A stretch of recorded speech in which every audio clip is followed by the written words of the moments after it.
नमस्कार, मैं आपके साथ विभा उपाध्याय और आप देख रहे हैं न्यूज़ 18 बिहार झारखंड का डिजिटल प्लेटफॉर्म। बिहार की राजनीति में बड़ा बदलाव हो चुका है। करीब 2 दशक तक सत्ता के केंद्र में रहे नीतीश कुमार अब पीछे हैं और नई कमान संभाल ली है सम्राट चौधरी ने। लेकिन सवाल सिर्फ चेहरा बदलने का नहीं है, सवाल है कि क्या बिहार की पूरी सियासत का गणित बदल गया है।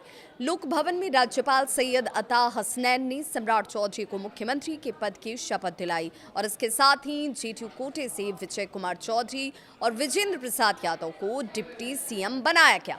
यानी अब बिहार की सत्ता एक नई त्रिमूर्ति के हाथ में है। सबसे पहले तस्वीर कुछ इसके पहले की जब तस्वीर की बात होगी तो तस्वीर कुछ और थी। मुख्यमंत्री थे नीतीश कुमार और बीजेपी के 2 डिप्टी सीएम, लेकिन अब सीएम बीजेपी से और डिप्टी सीएम जेडीयू से। यानी साफ है अब एनडीए में लीड रोल बीजेपी के पास है और जेडीयू बैक सीट पर है।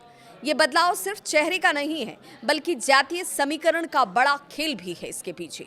सम्राट चौधरी कोयरी समाज से आते हैं, ओबीसी से आते हैं और विजेंद्र यादव यानी कि ओबीसी से ही हैं।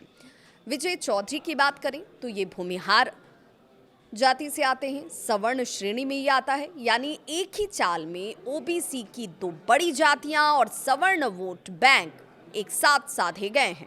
बिहार की राजनीति हमेशा से जाति आधारित ही रही है। लालू यादव ने एमवाई यानी कि मुस्लिम और यादव समीकरण से सत्ता पाई थी और फिर नीतीश कुमार ने लव कुश यानी कि कुर्मी और कोयरी फॉर्मूला लाकर खेल बदल दिया।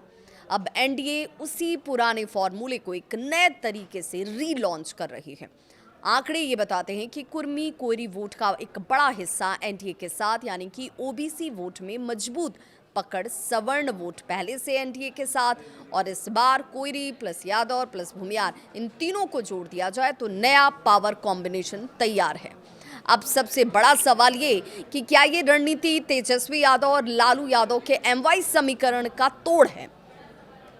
यादव वोट बैंक में सेंधमारी की कोशिश साफ नजर आती है। भूमिहार और सवर्ण पहले से एनडीए के साथ, कई एक्सपर्ट्स भी इस बात को मानते हैं कि ये पूरा प्लान खुद नीतीश कुमार का मास्टर स्ट्रोक है।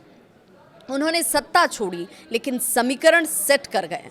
अब बिहार की राजनीति एक नए मोड़ पर है। क्या एनडीए का ये नया जातीय समीकरण 2025 के चुनाव में गेम चेंजर बनेगा? ये पूरा समीकरण इस रूप से देखा जा रहा है कि विपक्ष क्या कोई नया कार्ड खेलेगा, ये सबके सवालों में है। अब इसे लेकर आप क्या सोचते हैं कि क्या ये जो समीकरण इस वक्त आपको नजर आता है, इस पूरे समीकरण को आप किस लिहाज से देखेंगे? क्या ये त्रिमूर्ति मॉडल बिहार में हिट होगा? अपना कमेंट ज़रूर साझा करें और ऐसे ही राजनीतिक विश्लेषण के लिए चैनल को ज़रूर देखें और सब्सक्राइब करें।